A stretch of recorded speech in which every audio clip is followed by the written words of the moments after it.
Allah yang menentukan ketentuan takdir itu. Tetapi meski demikian, kita juga diberi ada keleluasaan hak memilih kita. Nah, hak memilih kan pilihan-pilihan hidup kan banyak, banyak pilihan-pilihan itu. Untuk memilih supaya tepat itu kan butuh ilmu. Dia butuh ilmu, dia butuh pengetahuan, butuh pemahaman.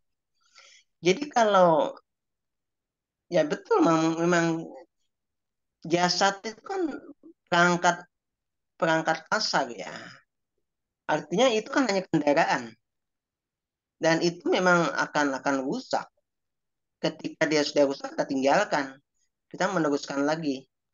Itu kayak diberatkan gini loh, kabel itu kan ada strumnya ya. Kabel itu ada strumnya, tapi supaya kita bisa menyentuh kan harus dibungkus.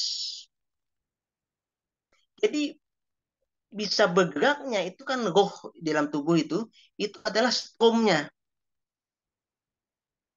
Nah, maka supaya kita bisa menyentuh, mudah mengatur, maka diberi bungkus. Nah, bungkus ini jasad ini, fisik. Nah, fisik ini berbeda-beda. Ada yang besar, ada yang kecil, ada yang macam-macam. Itu tergantung saripati makanan yang didapat. Tergantung semua, tergantung itu.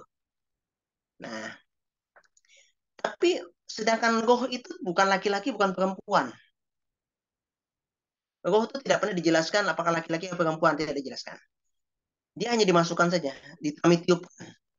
Nah, dan kita ini bertemu seperti ini, kata para ulama, itu pasti di alam lahut itu kita sudah pernah bertemu.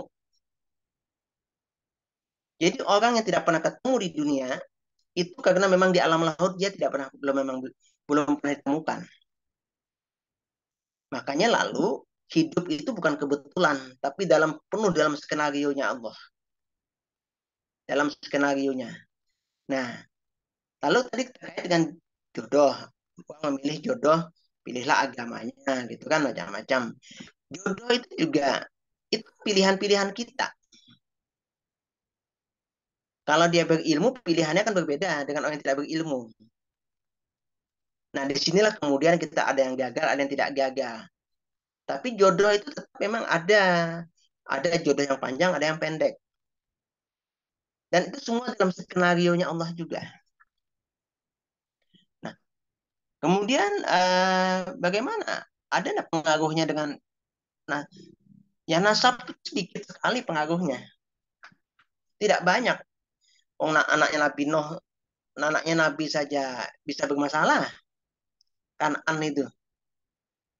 Jadi tidak ada jaminan darah yang bagus itu akan melahirkan bagus. Tidak ada jaminan. Tetapi setidak-tidaknya darah itu mempengaruhi ada gitu lah. Ada darah itu mempengaruhi. Makanya kenapa para turunan Rasulullah itu lebih cepat dia dalam menerima ilmu. Karena mereka dia juga punya dua nasab. Ada nasab darah dan ada nasab ilmu. Maka kalau mereka alim, kita mesti tunduk dengan dia. Kenapa? Karena dia lebih lengkap. Tapi kalau dia tidak alim, dia hanya punya nasab darah saja.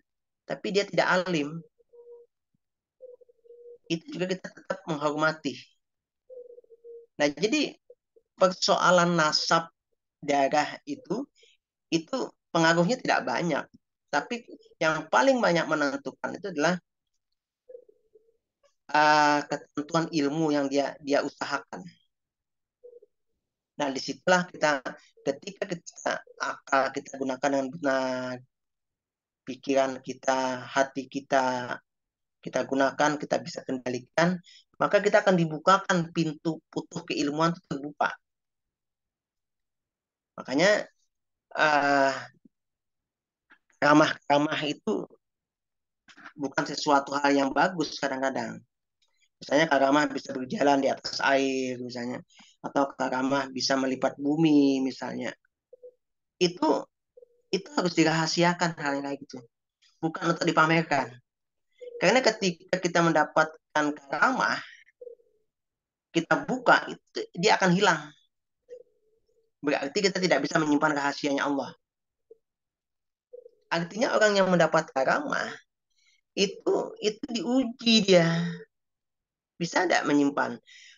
Saya punya ya yang merokoknya banyak sekali. Sehari itu bisa 2 slop dia habis merokok. Banyak sekali.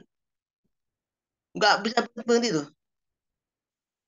Kemudian lalu ditanya loh Pak Kiai, kenapa tidak takut sakit dengan merokok yang banyak?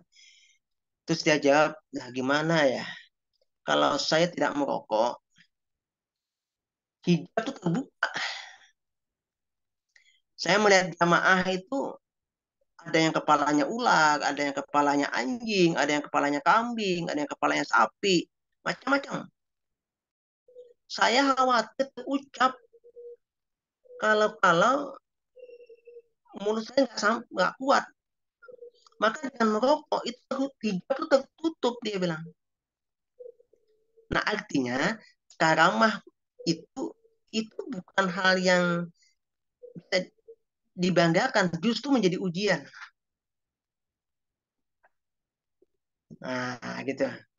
Jadi disitulah makanya nasab itu tidak terlalu banyak mempengaruhi.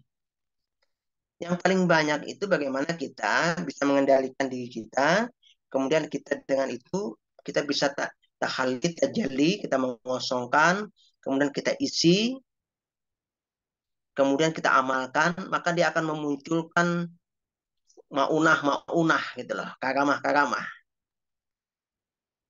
Nah, maka ulama mengatakan karamah yang paling mulia itu adalah ketika dia di imannya diberi ketetapan.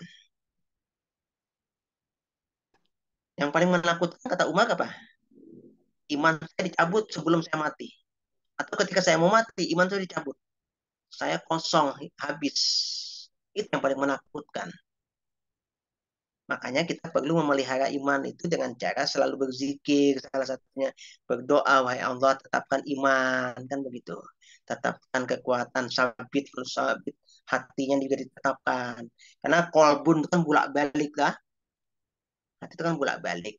Nah, disitulah makanya kalau kita mengajar, ya kita berdoa, baca dulu Al-Fatihah. Diam aja dulu baca Al-Fatihah, dibiasakan. Kemudian berdoa juga. Suku-suku berwudu. Berwudu, kondisi bersih, karena ilmu itu kan suci. Ilmunya Allah itu kan suci. Makanya saya sering mengatakan, ilmu itu sebenarnya adalah rahasia-rahasianya Allah. Sirnya Allah. Rahasianya Allah. Jadi dengan ilmu, maka rahasia itu terbuka. Rahasia itu terbuka.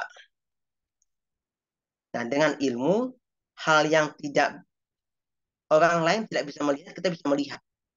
Orang lain tidak mengerti, kita bisa mengerti. Orang lain tidak paham, kita bisa paham. Orang lain tidak sampai ke sana memikir, kita sampai ke sana memikirnya. Itu namanya sirnya terbuka. Sir ilmu terbuka. Nah, itu. Gitu. Ya. Oke, saya teruskan dulu ya, kedudukan manusia. Jadi dia memanfaatkan menjaga kelestarian alam sebagai khalifah, sebagai peneliti alam. Makanya saya jelaskan di awal tadi, ketika Allah diprotes oleh malaikat tentang penciptaan Adam, kata Allah, aku tuh lebih mengerti daripada kamu. Nah, karena manusia itu dia diberi kemampuan untuk memberi nama. Semua yang ada di bumi ini ya tahu namanya. Malaikat tidak sanggup memberi nama itu. Nah, makanya dia sebagai peneliti alam, sebagai makhluk yang paling tinggi, paling mulia. Meskipun ayat selanjutnya dalam surat At-Tin itu kami bisa jatuhkan dia ke tempat yang paling rendah. Berarti binatang. Dia sebagai hamba Allah, makanya ulama mengatakan abdun, hamba itu kan abdun. Makanya surat Al-Isra itu kan uh, menjalankan hamba kami, asra gitu kan. kami perjalankan. Artinya bukan berjalan, kami perjalankan. Nah, tapi posisinya Rasulullah itu sebagai hamba. Artinya dalam Islam, hamba itu makhluk yang paling tinggi. Nah, sebagai khalifah, sebagai makhluk yang hidup kandung. Hidup kandung itu yang bisa mendidik dan juga bisa mendidik dan juga bisa dididik. Gitu. Nah, itu. Makanya surat Al-Alaq itu kan ikra, bacalah. Nah, membaca itu bisa dengan lisan, bisa dengan hati, bisa dengan ilmu. Kalau dia membaca dengan lisan, maka ada huruf, ada suara. Kalau dia membaca dengan hati, kolbun, maka hanya ada suara, tapi tidak ada huruf. Kalau dia membaca dengan ilmu, maka tidak ada suara, tidak ada huruf. Gitu ya. Nah, itu. Nah, maka Syekh An-Nawawi menjelaskan manusia itu abdi Tuhan, hamba. Ya, hamba Tuhan. Sebagai hamba, sebagai abdi, ya, dengan kerendahannya. Ya, inilah esensi yang ingin kita didik yang disebut dengan tarbiyah, taklim, takdib, gitu kan?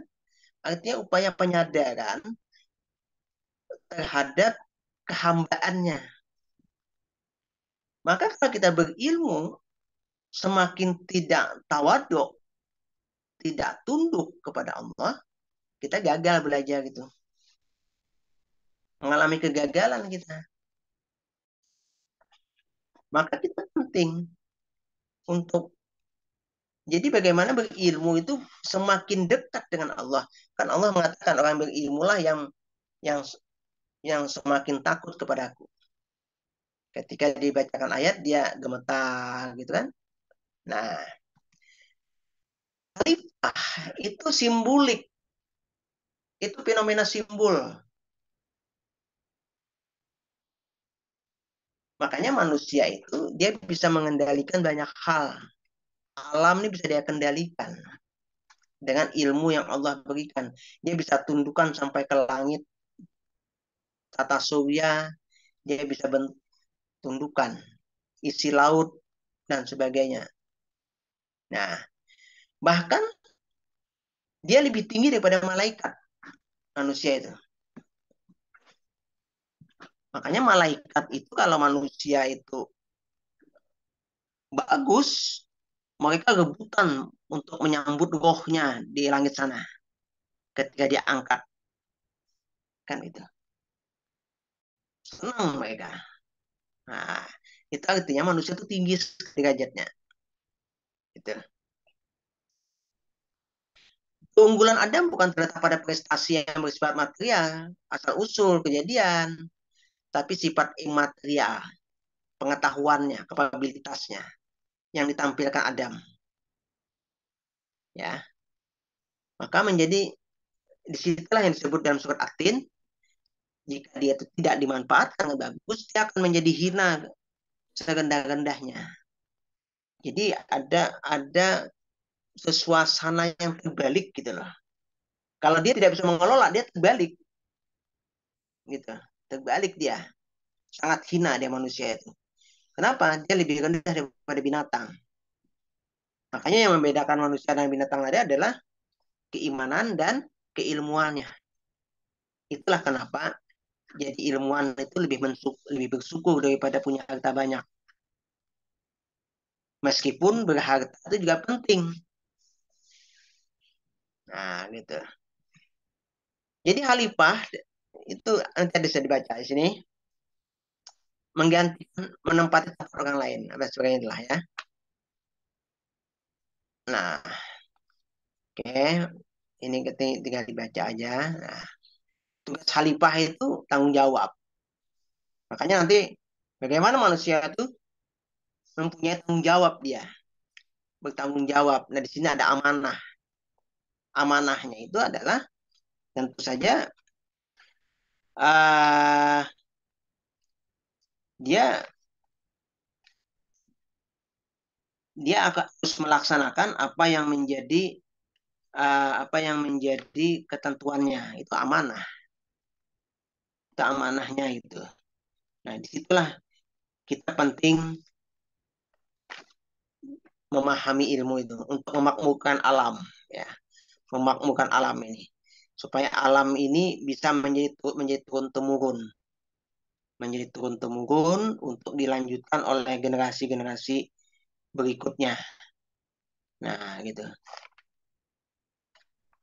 Nah, ada yang lain lagi mungkin yang mau tanyakan dulu? Silakan. Tanya Pak, ya. Ya, silakan. Eh, ya, ini sangat menarik sekali berbicara tentang falsafah pendidikan Islam. Jadi menurut saya ilmu falsafah pendidikan Islam itu sangat luas cakupannya sekali ya Pak. Ya eh, bisa mengena ke akidah Islam, tauhid, dan berbagai macam tauhid, baik salafi, akhlaki maupun amali atau falsafi. Eh, Berbicara tentang fitrah manusia, Pak, yang tadi Bapak kemukakan tentang manusia adalah makhluk paradoksal, sehingga perilakunya yang bertauhid itu pada zaman Rasulullah itu kok bisa aliran dalam aliran Khawarij itu yang kelompok Khawarij yang merupakan bagian pendukung Ali itu memisahkan diri dari Ali karena eh, apa tidak eh, tidak tidak sependapat bahwa dengan adanya tahkim seperti itu Pak. Nah, ini kaitannya dengan fitrah manusia itu bagaimana Pak dalam falsafah pendidikan Islam. Padahal dalam lingkup akidah atau iman, keyakinan, jika misalkan orang Islam itu sudah ada keyakinan dalam hati atau kepercayaan dalam hati, maka kan akan melahirkan kepatuhan, kerelaan, keikhlasan untuk menjalankan perintah Allah ya Pak ya, yang bisa eh, apa buktikan dengan amal soleh. Nah, ini kelompok berbicara tentang kelompok Khawarij ini bagaimana Pak? Menurut eh, Bapak gimana dalam pandangan falsafah pendidikan Islam? Seperti itu, Pak. Apakah kelompok Khawarij ini tidak mendapatkan hidayah Allah sehingga mereka berperilaku seperti itu, Pak, keluar dari Ali? Terima kasih, Pak. Oke, matur nuwun. Ya, jadi kan begini, Bu. Oke. Ketika persoalan itu semua udah diabaikan oleh Rasulullah. Sudah diabaikan oleh Rasulullah ketika ketika Jibril suatu hari datang ke ke menghadap Rasulullah gitu ya. Itu sudah diabaikan semua oleh Rasulullah, akan terjadi begitu. Nah, tetapi meskipun begitu, takdir Allah itu kan memang berjalan seperti itu terus. Dia berjalan terus gitu lah. Artinya dia tidak akan berubah seperti itu. Dia akan tetap jalan. Nah, kan Ali itu kan asal muasal itu adalah semasa Utsman. Bukan sebenarnya. Kalau ditarik ke belakang lagi, itu sebenarnya berawal dari setelah wafatnya Rasulullah. Rasulullah wafat, kemudian sebagian orang menghendaki itu mestinya Ali yang jadi yang pengganti Rasulullah ke Ali. Nah, Ali yang mesti harus jadi. Nah, tapi kemudian uh, ternyata Abu Bakar. Nah, kemudian Abu Bakar masih teredam ketika masa Utsman. Utsman ini kan nurain, artinya anak Rasulullah itu dua dikawini oleh Utsman. Nah, ketika Utsman terbunuh, nah disinilah kemudian suasana menjadi berubah.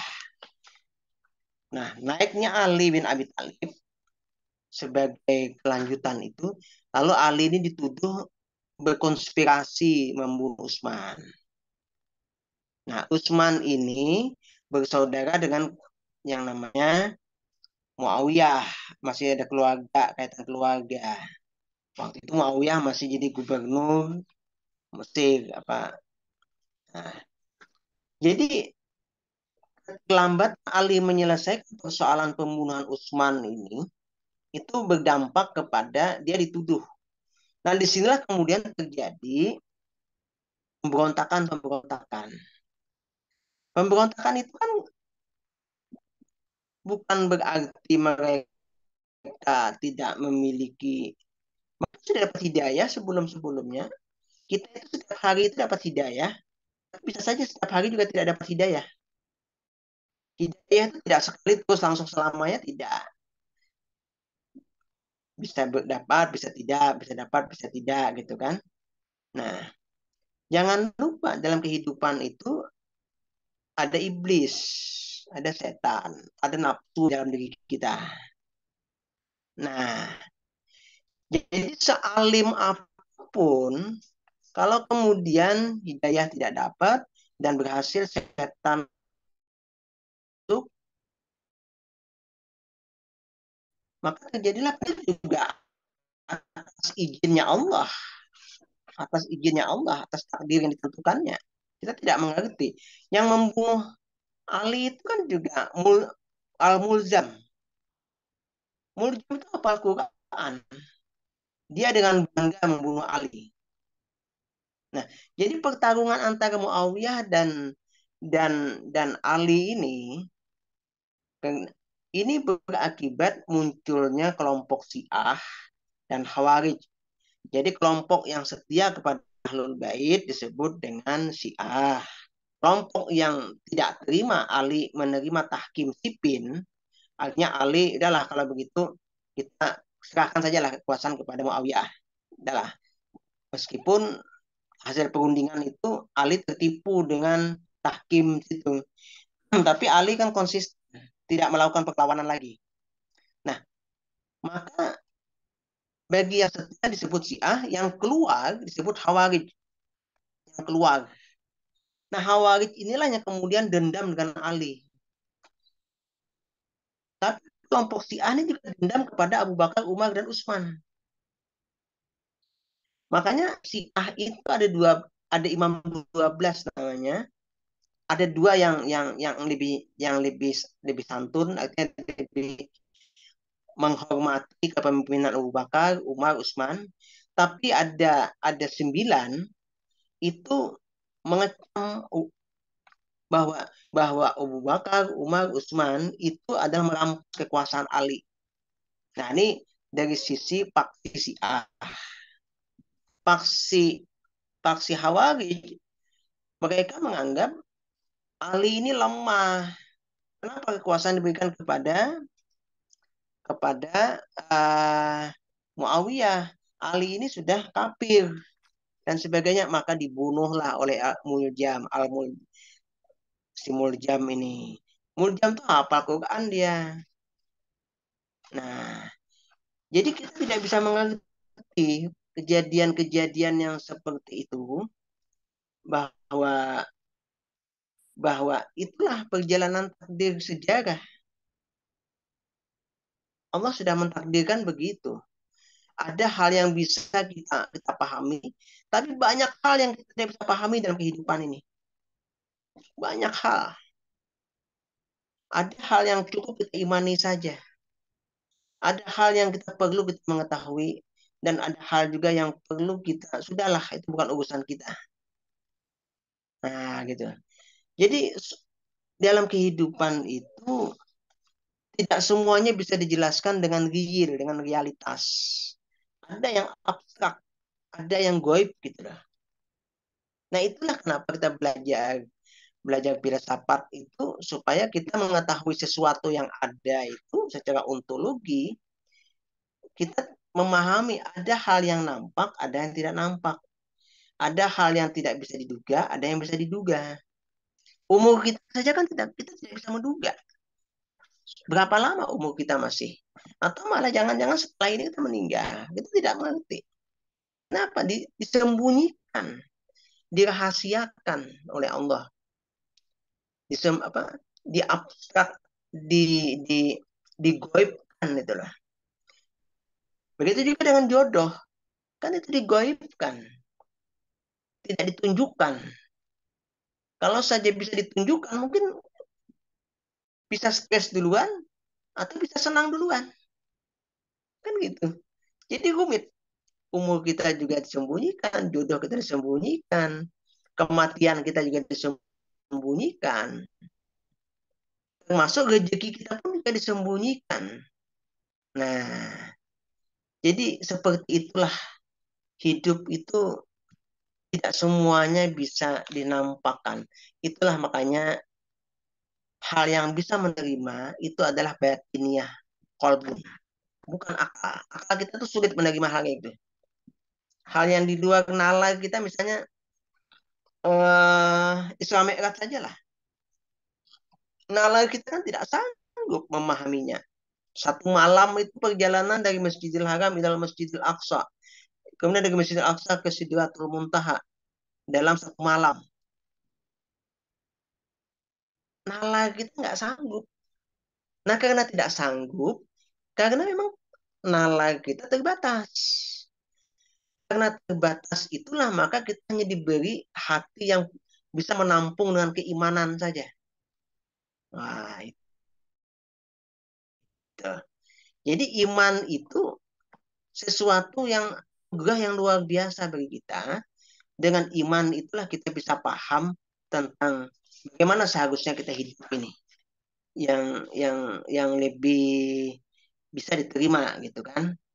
Nah, itu Bu, kira-kira Bu. Memang banyak hal yang kita rumit ya untuk memahami kehidupan itu sulit gitu ya. Tapi setidak-tidaknya dengan iman itulah kita bisa bertahan memahami sesuatu hal, kan itu. Oke, silakan Pak Mas Adi, ya silakan. Gimana Mas Adi? Terima kasih Pak dosen. Assalamualaikum Iya, warahmatullahi wabarakatuh. Waalaikumsalam. Eh, Dokter yang hormati dan juga Bapak Ibu kelompok bareng menimba ilmu. Semoga tetap semangat. Jangan lupa jaga ngantuk disiapna. Pak dosen yang hormati, mengulas mungkin manusia kan diturunkan ke muka bumi sebagai khalifah yang mempunyai kelebihan akal dan pikiran sehingga bisa mempelajari ilmu Allah untuk bisa mengerti mana yang lebih baik dan mana yang buruk. Sehingga menjadi kelebihan manusia dibanding dengan makhluk yang lain. Cuma kadang manusia itu ada pernyataan seperti ini, Pak Dokter, ketika dalam merendahkan hati dan dirinya dalam mengakui ketidaksempurnaan dan kesalahannya, kadang manusia membuat pernyataan manusia adalah tempatnya salah dan hilaf. Yang saya garis bawahi yaitu tempat salah dan hilaf kalau dilihat dari filsafat pendidikan Islam itu seperti apa. Terus yang kedua, di lingkungan saya itu gencar sekali itu dalam pujian rugi dunia tidak menjadi apalah kecuali rugi akhirat. Dengan era globalisasi seperti sekarang ini, kalau dilihat dari filsafat persepsi Islam itu seperti apa dengan ujian yang seperti sekarang itu. Terima kasih, Pak. Ya, Assalamualaikum terima warahmatullahi kasih. wabarakatuh. Waalaikumsalam. Manusia tempat salah dan hilaf itu kan sebenarnya sebuah pengakuan bahwa betul kita ini tempat salah dan hilaf. Kita tuh mudah sekali mengalami kesalahan dan mudah sekali mengalami kehilafan. Maka bukan berarti lalu kita lalu kita menghindar dari tanggung jawab, bukan begitu. Justru ketika kita sudah menyadari bahwa salah dan hilaf, bagaimana caranya kita tidak salah? Dan bagaimana caranya kita tidak mengalami kehilafan? Nah, supaya tidak salah, kan harus benar. Benar itu butuh ilmu, supaya tidak salah. Kan begitu. Nah, supaya kita tidak hilaf, hilaf itu kan sesuatu hal yang, maka kita harus beribadah, beramal. Makanya lalu sholat itu, inna salat tanha anil fahsai wal munkar. Sholat itu mencegah perbuatan keji dan munkar. Jadi kalau kita sholat, kemana kita sholat? Ke Ka'bah. Menghadapnya ke Ka'bah. Ka'bah itu apa sih?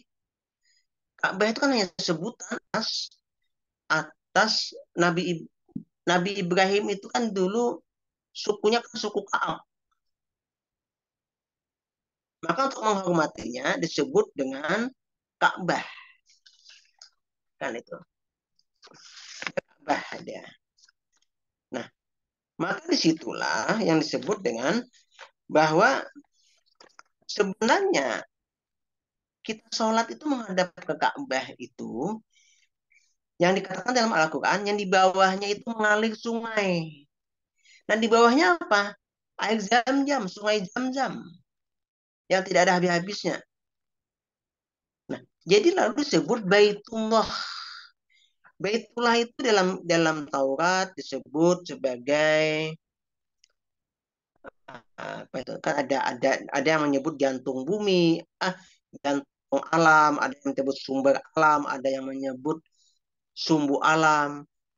Jadi Taurat, Injil, Zabur itu semua udah menyebut, dan Al-Quran menyebutnya Baitullah. Kenapa disebut Baitullah? Lihat surat Al-Balad nanti ayat 1. La uqsimu bihazal balad wa in tahillum bihazal balad wa walidi wa ma walad. Itu menjelaskan disitulah Rasulullah berada. Jadi kita menghadap ke Baitullah itu, di situ ada Rasulullah. Makanya kalau sholat jangan berpejam matanya. Pandanglah. Kalau kita di hadapan Ka'bah, pandanglah Ka'bah itu. Kenapa? Kenapa agama itu persoalan rasa? Karena dengan rasa kita bisa sampai kemana-mana saja. Tidak membutuhkan mata, tapi cukup dengan rasa. Rasa kita menghadap Ka'bah, menghadap Baitullah. Nah, kata Allah, kalau kamu sholat, maka kami cabut penyakit-penyakit yang ada di hatimu.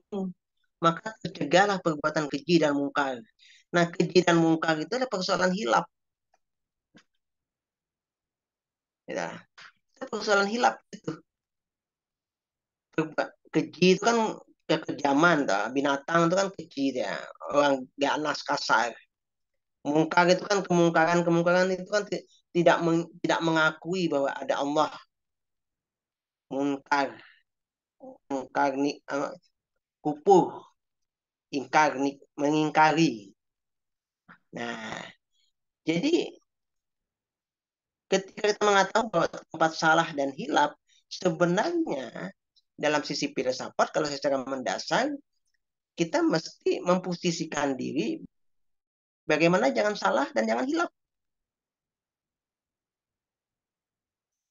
Kan kita dibilang manusia itu memang dia diberi kelemahan mudah salah. Karena dia mudah lupa.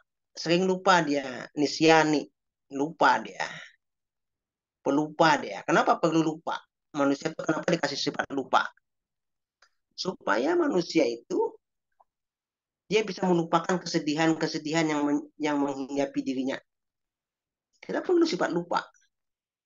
Yang kedua, kata Kwai Sihab, sifat lupa itu supaya kita bisa melupakan kesalahan orang lain atas diri kita. Itu maknanya sifat lupa itu. Nah, tentu berbeda dengan salah. Kalau salah itu kan sesuatu hal yang dilakukan yang tidak seharusnya. Nah, supaya seharusnya kita butuh ilmu. Sholat saja kan kalau salah salah menghadap atau salah berwudu atau apa, kan semuanya salah berarti kan tidak benar karena tidak berilmu. Kalau berilmu tidak akan salah. Nah, gitu. Kemudian yang kedua, untuk apa? Untuk ujian-ujian. Ya semuanya itu ada hikmahnya nanti, ada maknanya. Kita pahami saja, kita renungkan, kan kita pahami pelan-pelan. Nanti ketemu apa hikmahnya dari sesuatu itu. Semua ada maknanya. Semua punya punya sisi, tidak ada yang sia-sia. Semua punya makna. Apapun semua punya makna. Jangan dikira kita belajar begini itu tidak ada makna. Ada maknanya. Setidak-tidaknya nanti inilah cara Allah untuk memperbaiki hambanya. Jadi Allah itu selalu memberikan kebaikan kepada manusia itu. Cuman kita kadang-kadang yang tidak paham karena keterbatasan pengetahuan kita. Nah, nanti pada waktu tertentu nanti diberi pemahaman oleh Allah, lalu kita mulai sadar, oh seperti ini, oh seperti ini, seperti ini. Baru mulai kita paham. Nah, kalau kita paham di depan, tidak akan terjadi. Justru karena diberi pemahaman di belakang, itu menjadi sebuah pelajaran, pembelajaran. Nah, gitu. Nah, jadi manusia itu kan dia punya tanggung jawab dia. Dibebani hukum kalau mengetahui kemampuan dalam keadaan sadar. Nah, itu supaya jangan salah. Bukan berarti kita karena kita sempat salah dan hilaf lalu salah itu menjadi sesuatu hal yang ditoleransi, bukan. Bukan itu. Pada sisi tertentu orang bisa bisa memaklumi. Oh ya maklum, dia belum tahu apa-apa sehingga dia salah. Itu. Tapi manusia kan juga punya keterbatasan untuk memahami orang lain. Pada sisi tertentu mereka sudah tidak mau lagi peduli dengan kesalahan orang lain. Misalkan gini, di masjid ada orang mencuri sandal. Sebenarnya kita bisa paham, orang mencuri itu pasti karena butuh. Kita paham. Tapi kita tidak mau toleran, kita pukuli orang itu. Banyak orang memukuli begitu. Padahal yang memukuli juga kadang-kadang lebih lebih maling daripada maling itu. Kan begitu. Tapi seperti itulah manusia. Rumit kan? Nah, jadi manusia pada titik tertentu dia bisa toleran dengan kesalahan orang lain, tapi pada sisi-sisi yang lain dia tidak bisa. Nah, seperti itu mungkin Mas Ade, bahwa ya kita asah saja lah pemahaman kita asah. Nanti lama-lama kita bisa melihat sesuatu itu lebih kritis dan lebih mendasar. Ya memang belajar itu ada proses ya, ada proses yang panjang, tidak tidak tidak instan gitu lah. Saya bisa begini ini juga hasil proses 20-30 tahun yang lalu. Tidak instan begini, tidak. Hasil hasil membaca buku yang ribuan gitu kan. Kalau lihat buku saya ini kan saya nih.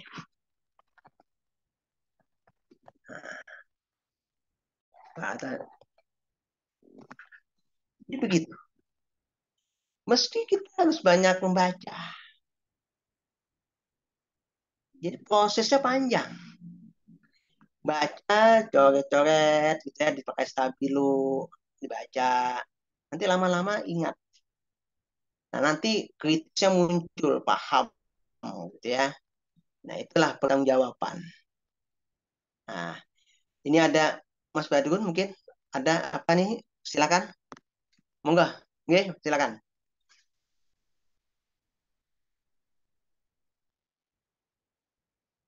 Ya, silakan di unmute dulu itunya apa speakernya ini dulu, diaktifkan dulu, di unmute dulu, dibuka dulu speakernya. Speakernya diaktifkan dulu. Speakernya masih tertutup. Oh iya. Mikrofonnya masih ya silakan. Assalamualaikum warahmatullahi wabarakatuh. Waalaikumsalam warahmatullahi Ya. wabarakatuh. Bismillahirrahmanirrahim. Kepada Pak dosen, terima kasih atas 2,5 jam yang penuh makna.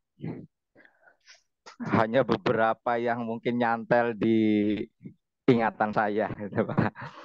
Dan saya terinspirasi dengan tadi tentang supaya ilmu itu masuk ke dalam diri kita, antara lain tadi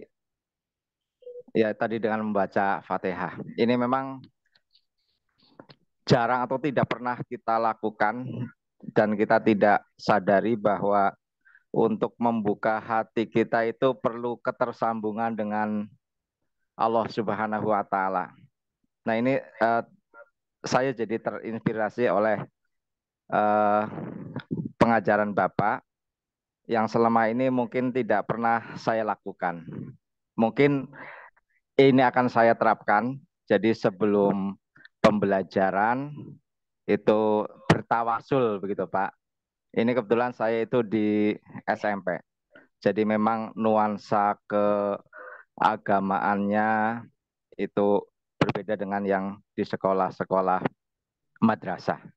Nah, insya Allah sebelum pembukaan pelajaran saya awali dengan tawasul, ya Fatihah untuk Rasul, kemudian juga memfatihahi diri kita sendiri supaya terbuka hati kita dalam menerima pelajaran.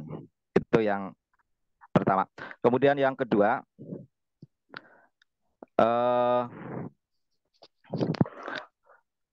ilmu agama itu sangat penting sekali. Dengan melihat atau mendengarkan dari paparan Pak dosen tadi, tapi kenyataannya terkadang ilmu agama itu dipandang sebelah mata, terutama untuk di pendidikan umum seperti saya di SMP ini. Padahal di tujuan pendidikan nasional kan bahwa salah satu tujuan pendidikan nasional itu untuk menciptakan manusia yang beriman dan bertakwa kepada Allah atau Tuhan Yang Maha Esa. Tapi nyatanya seolah-olah ada upaya-upaya untuk dalam tanda petik menyingkirkan pendidikan agama. Walaupun di undang-undangnya itu misalnya di kurikulum IKM itu yang pertama itu kan dimensi beriman dan bertakwa kepada Tuhan Yang Maha Esa.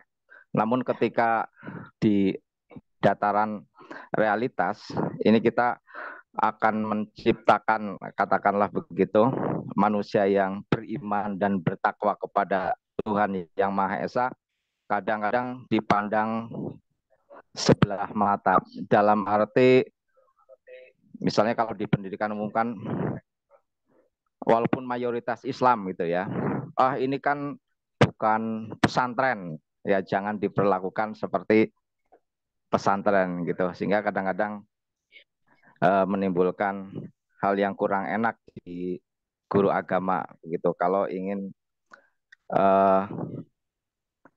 menerapkan pendidikan agama, misalnya kegiatan-kegiatan keagamaan yang lebih intens, karena memang untuk anak-anak ya, anak-anak di sekolah umum, terutama di sekolah saya ini, yang namanya kenakalan anak, mulai dari ada yang miras begitu.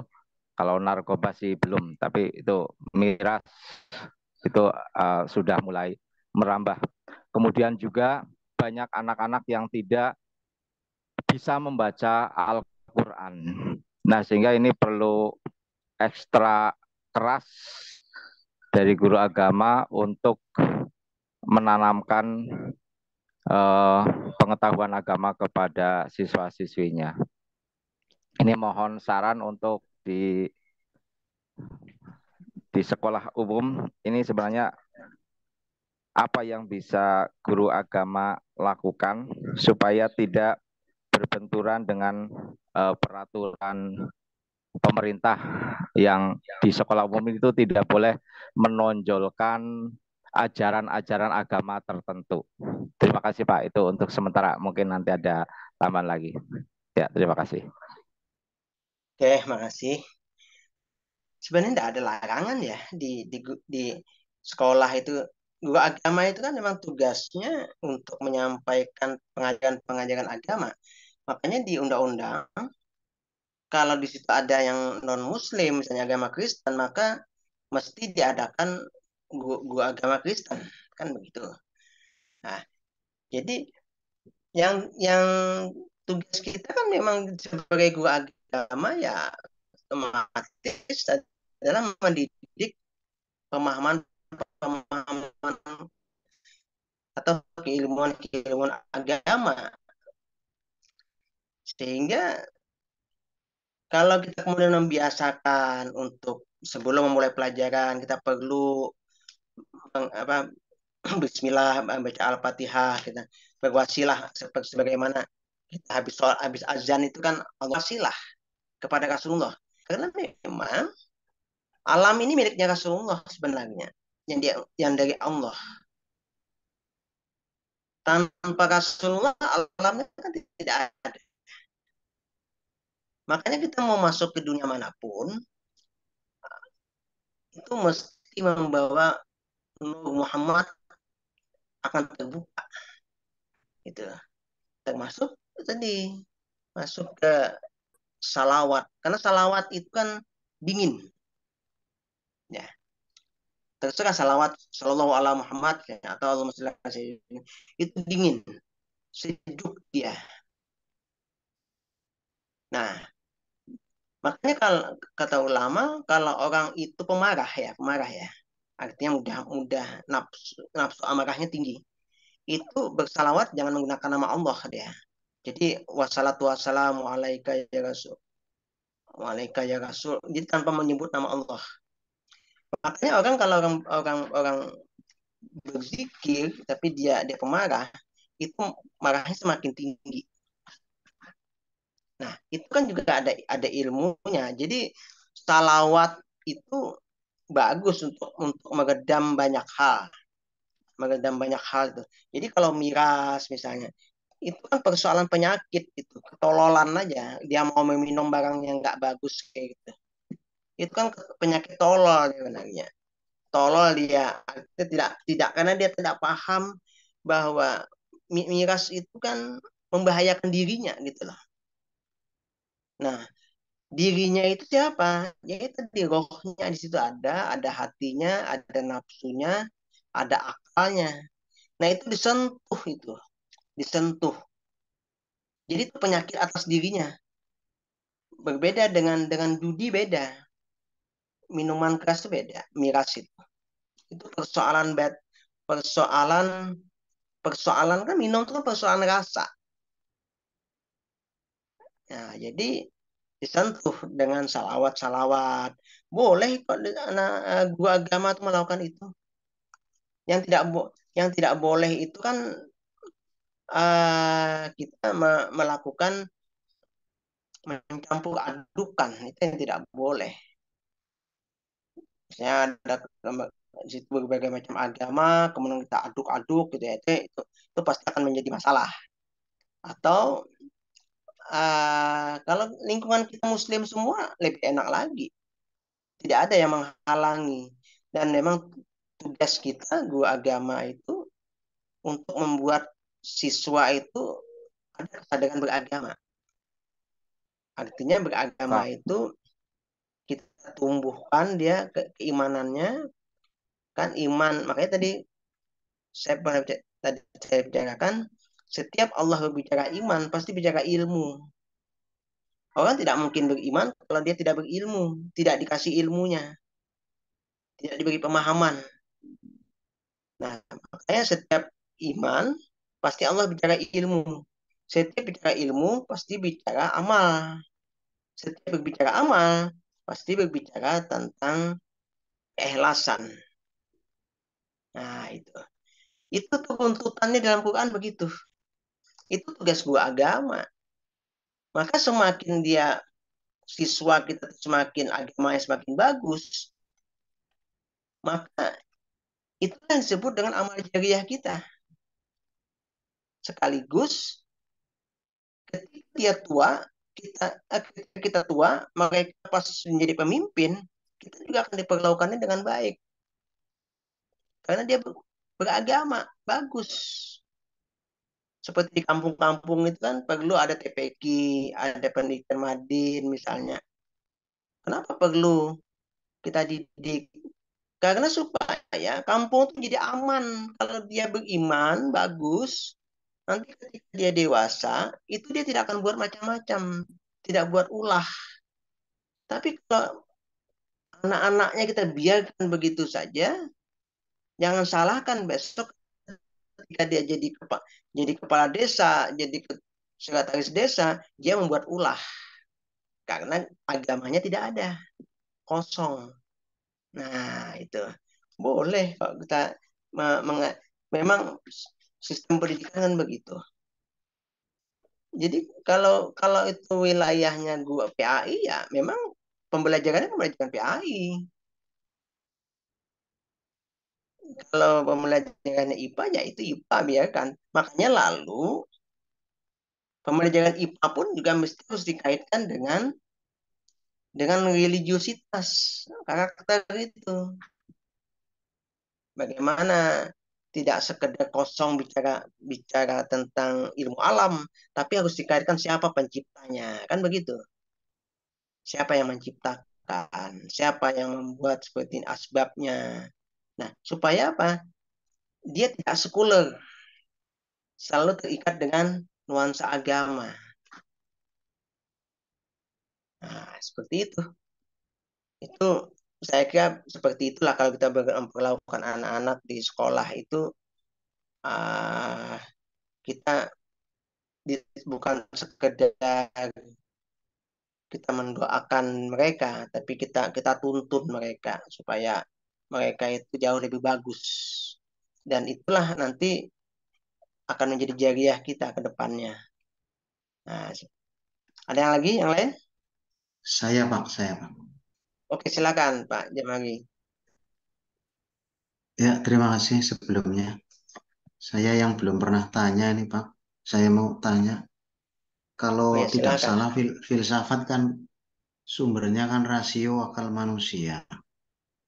Kalau teologi sumbernya salah satunya adalah teks-teks Quran hadis. Agama. Nah, di sini Pak dosen banyak menyampaikan beberapa ayat-ayat dari mulai kejadian manusia, dari juga termasuk potensi manusia yang luar biasa, akal, pikiran, tetapi itu semua juga masih nyangkut di masih berangkat dari teks-teks Quran hadis, Pak. Apa bedanya Pak antara filsafat dan teologi, Pak? Karena di sini saya melihat ada apa ya semacam kolaborasi loh, Pak. Jangan-jangan ini ada islamisasi filsafat apa? Eh, Tokoh-tokoh Islam Al-Kindi Al-Farabi apakah juga banyak menyitir teks-teks ayat-ayat Quran gitu Pak, sehingga Ya, nanti ada semacam rasio pikiran manusia tapi juga terkait dengan masalah teks-teks Quran hadis. Terima kasih. ya, oke. Yang kita bicarakan kan filsafat pendidikan Islam. Ada Islamnya itu. Ya.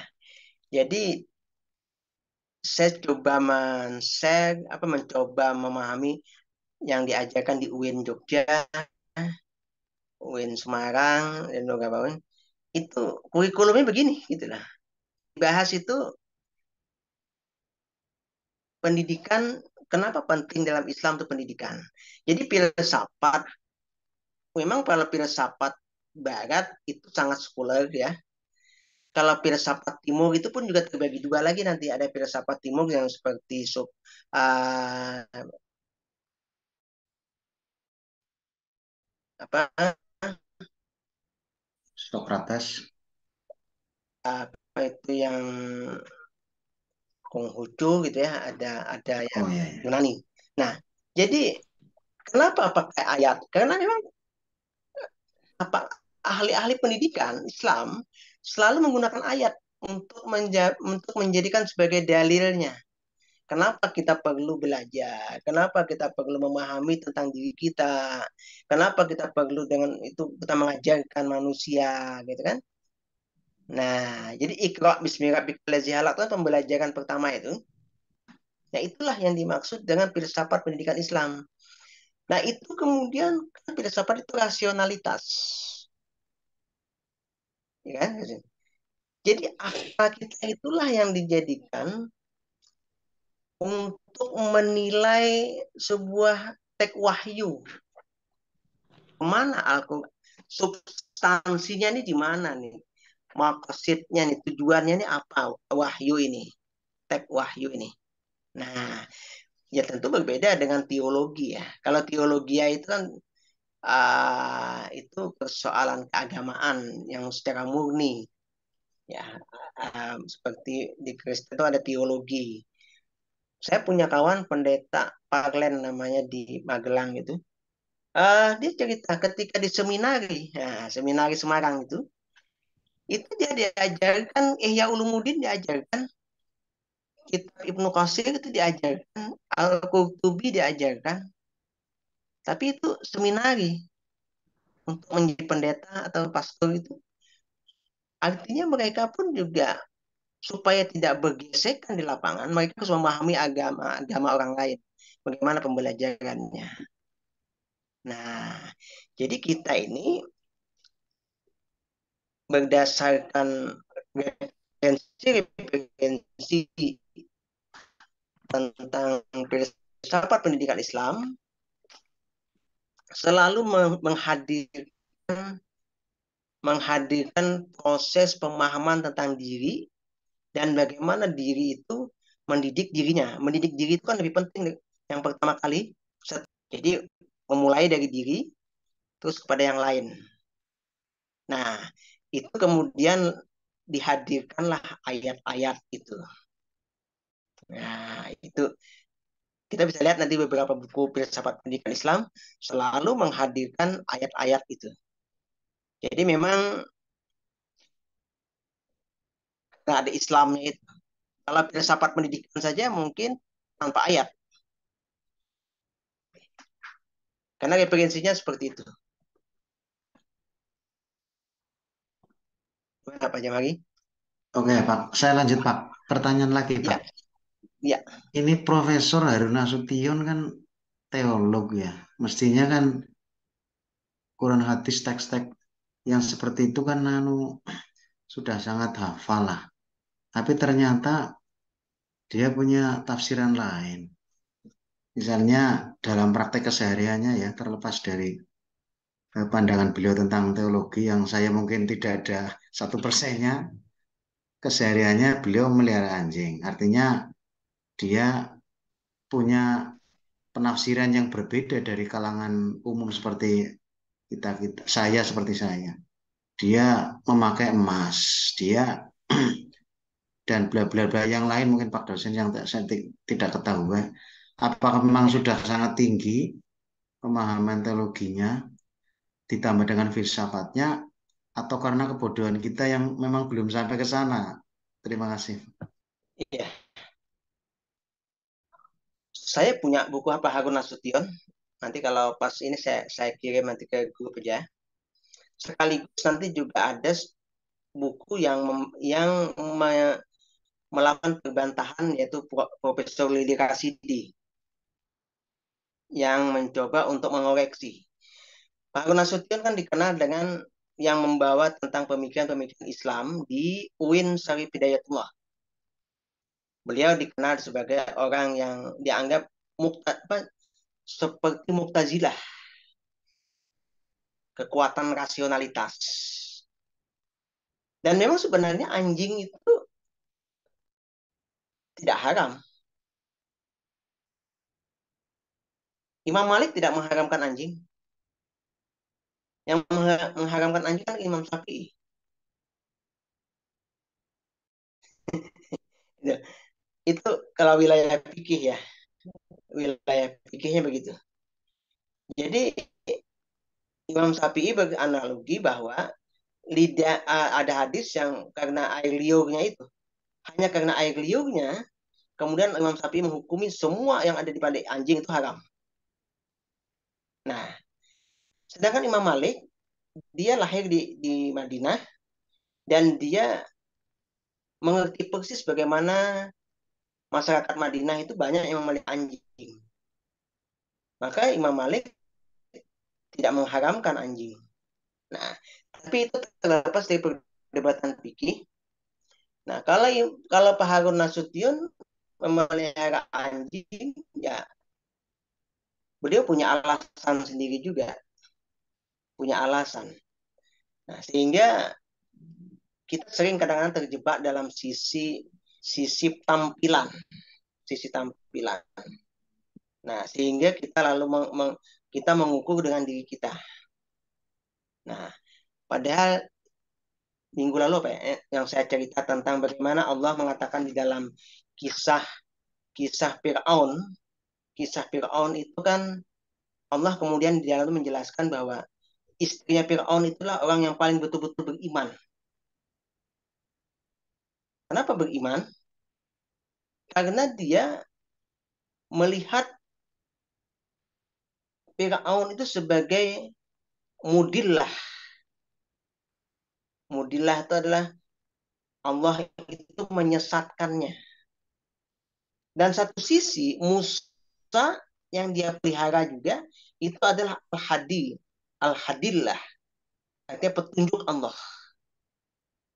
Jadi dia melihat dua hal ini adalah dua hal yang memang untuk menunjukkan kesempurnaannya Allah. Jadi baik Fir'aun maupun Musa, ini kedua-duanya menunjukkan kesempurnaannya Allah. Jadi kita tidak bisa melihat surga secara utuh tanpa adanya neraka. Maka semakin kita jauhkan, maka iman kita semakin turun. Tapi semakin dia didekatkan, itu menunjukkan bahwa itulah yang disebut dengan tajallinya Allah. Tajallinya Allah. Nah, jadi kita bisa menikmati sehat ketika ada sakit. Kita bisa menikmati senang kalau ada susah. Karena hidup itu dia selalu bergantian. Plus minus tadi. Nah, jadi kita bisa melihat Harun Nasution itu juga gambaran dari itulah kuasanya Allah menciptakan manusia. Kita melihat orang yang alim, tapi begini, itulah juga kesempurnaannya Allah. Nah, itu disebut dengan semua yang kita lihat adalah baik dalam pandangan manusia. Husnuzan kepada Allah. Gitu. Jadi kita tidak lagi melihat apapun di dunia ini, kita tidak melihat bahwa itu adalah sesuatu hal yang jelek dari Allah. Tetapi kita melihat itulah kuasanya Allah untuk kita bisa paham, menjadi iktibar, menjadi pelajaran kepada kita. Nanti kalau ingin membaca lebih jauh tentang Harun Nasution, nanti kalau pas saya membuka saya kirim. Sekaligus nanti bagaimana perbantahan dari Lili Rasidi terhadap pemikiran-pemikiran Harun Nasution. Itu kajian filsafat, kajian-kajian tentang rasionalitas. Sebenarnya memakai emas pun juga Nabi sudah mengatakan itu berbahaya. Sebagaimana juga memakai sutra. Karena emas itu dia punya daya magnet yang menyerap dalam tubuh. Kalau perempuan itu ada yang pakai emas, dia nanti bisa dengan menstruasinya dia keluar magnet apa molekul-molekul dari emas itu bisa dikeluarkan. Laki-laki tidak bisa, maka berbahaya. Itu ada makna di situ kenapa larangan Rasulullah makosipnya. Itu kalau kita kajian fikih. Ya kalau kajian-kajian fikih nanti akan berbeda lagi.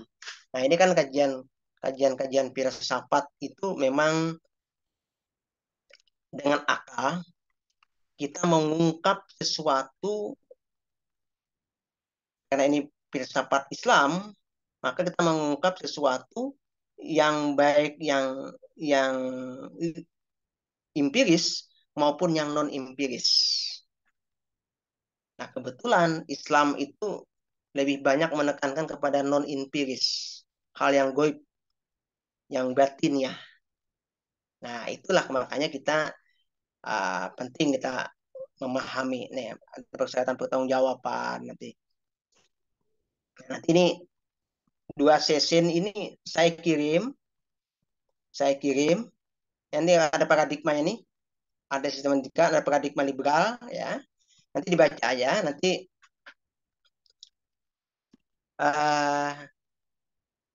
nanti kalau ada yang tidak paham, Sabtu depan kita bisa diskusi lagi. Gitu. Ini kan 2 session Sabtu Minggu. Yang kedua saya kirim nanti kalau pas lagi slow tak kirim. Silahkan dipelajari, dipahami lagi supaya kita kan baru bicara ontologi nih, belum berbicara epistemologi, belum berbicara aksiologi dalam filsafat ya. Nah, ini nanti prinsip-prinsip ini dalam Islam. Nah, ini bicara epistemologi nanti dipahami aja. Nanti kalau tidak paham minggu depan kita bisa diskusikan lagi. Nanti terakhir bicara aksiologi. Ya, misalnya. Ya, nah ini aksiologinya. Gitu. Nah, gitu. Oke, yang lain lagi? Tinggal 6 menit. Sementara cekap, Pak. Kayaknya pada nggak kuat, Pak, ini. Makomnya makom apa sih saya? Hayawaniyah, kata Bu Ella kan gitu. Iya. Yang belum, Pak. Belum waktu. Kalau Pak Doh, Pada waktunya akan sampai. Pak Kita Ulum, tidak ada yang sesuatu instan, tidak ada. Dia butuh waktu. Nanti suatu saat ketemu. Oh, seperti ini. Habis nih, ada lagi pertanyaan? ini Pak, saya Pak, sebentar. Oh ya, silakan. Itu kan, silakan. iya. Tadi yang pas penjelasan rincian tugas kan pas sebelum kita record itu tidak masuk dalam record, Pak. Jadi ini mungkin perlu diulang, Pak. Tadi tugasnya itu di print nggih Pak nggih, di print terus dijilid satu-satu Ya. ngaten nggih, per orang ngaten nggih. Terus dikumpulkan, nanti bisa dititipkan ke yang pas lagi datang ke Cilacap kah begitu Ya. Pak? Nggih. Ya, gitu aja. Nggih, Yang nggih. penting setelah itu baca aja ketentuannya, kan ada bukunya berapa, nanti bisa googling. Nanti setelah selesai di turnitin dulu maksimal 30%. Nanti dilampirkan di situ di bawah berapa persen, jangan lebih dari 30, terus jilid biasa aja. Titipkan aja nanti terakhir tanggal 26 itu. Nah, setelah itu nanti masing-masing belajar menjadi di YouTube kan. Nah, di YouTube kan nanti kita presentasi ya minimal 10 menit lah, menjelaskan tentang kita belajar, ya menjelaskan tentang materi yang kita bahas. Minimal Kita gitu. bisa saja buat Minimal itu minimal 10 menit. Berarti lebih boleh. Iya, minimal 10. Iya, jangan terlalu lama, jangan sampai setengah jam. Tujuh saya. Oke. Bila perlu 7 menit. 7 menit terlalu singkat. Nanti terlalu Terus singkat. Jadi 10 menit itu atau 12 menit gitu kan. Tapi jangan terlalu panjang. Ya nanti kita bisa aja pakai PowerPoint lagi di situ menjelaskan, pakai PowerPoint lagi menjelaskan.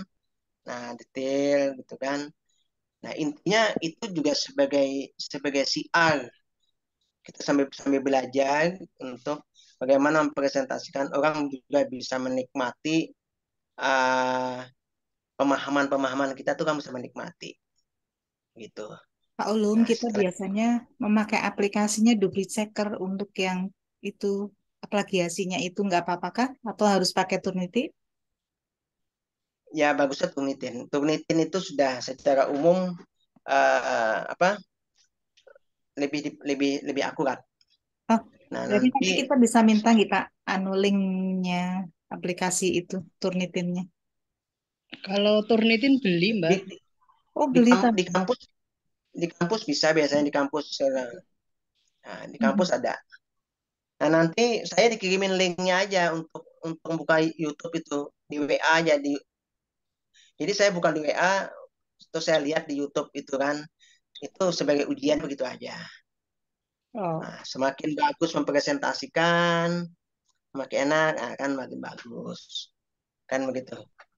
Nanti saya bandingkan satu persatu, oh makalahnya Nambah. ini, saya lihat, saya dengarkan, gitu kan. Nah, oh begini presentasinya. Nah, kadang-kadang elemen. isi makalahnya bagus, ternyata presentasinya bagus. Nah, kan macam-macam. Nah, itu seperti itu. Sambil Oke. tugas saya sambil mengajarin memaksa supaya bisa lah gitu aja. Anu Ada tanya perubahan cara berpikir. Oke. Pak Harun, itu yang Bapak bagi itu sudah dalam bentuk judul atau masih tema Pak itu Pak? Yang per Itu orang gitu Pak. itu sudah judul itu. Oh, nggih, nggih. Nggih. Bukan tema. Terima Jadi kasih Pak. sudah judulnya itu sudah aplikatif itu. Nggih, Itu nggih. jadi itu semua judul itu materinya dibahas sebenarnya di dalam slide. Iya sih. Itu bisa disusun buku lagi kali ya, Pak? Ya Iya, bisa betul. aja nanti kalau mau itu kan bisa disusun di buku bisa. Asal turnitinnya jangan sampai terlalu banyak 20 misalnya 15 ya. Bisa kok di ini. Oke. Oke, cukup ya.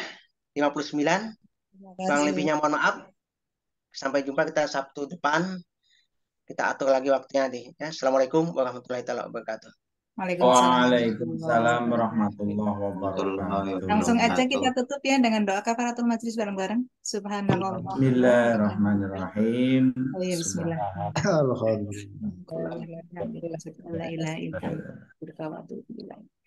Oke, sekian. Sugeng istirahat. Assalamualaikum warahmatullahi wabarakatuh. Waalaikumsalam Warahmatullahi warahmatullahi wabarakatuh. wabarakatuh. PN kan ya. Lanjut. Ayo. Ya.